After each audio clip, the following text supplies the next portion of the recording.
Hi guys Itel A49 भर्खर आएको model हो यो होइन। कसरी यसलाई अनलक गर्ने प्याटर्न लागेको छ यो यहाँ हेर्न सक्नुहुन्छ। म अनलक गरेर देखाउँछु इजिली।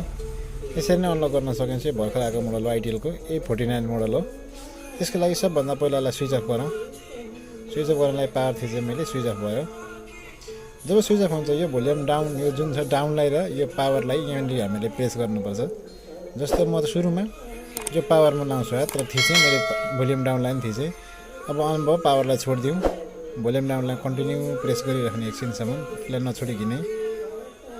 अब देख्न सक्नुहुन्छ आयो। अब हामीले यसलाई down down down down down गर्दै यो जुन छ सिस्टम त्यसलाई पावरले थिच्नु पऱ्यो। यो पावर थिच्नु पऱ्यो, यो पावर स्विच, यसलाई क्लिक गरौँ, तलतिर लाने, फेरि यसलाई पावरले क्लिक गर्ने, ओके गर्ने।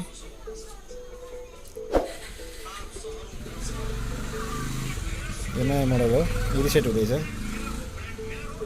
फेरि क्याचेज सिस्टम अडाउँदा नै हुन्छ, भएन भने यतिकै चाहिँ रिबुट नाउमै क्लिक गरेर यसलाई रिबुट नाउमा क्लिक गर्ने। रिबुट नाउमा क्लिक गरेपछि एकछिन पर्खिनु पऱ्यो, आइटेल भनेर आउँछ। त्यो भएर लोडिङ हुँदैपछि यस्तो खालको स्क्रिन देखाउँछ। अब यहाँनिर एफआरपी पनि हुनसक्छ। एफआरपी रहेछ भने अनलक गर्नु पऱ्यो, छैन भने यतिकै नेक्स्ट स्किप गरेपछि स्टार्टअप हुन्छ यहाँ।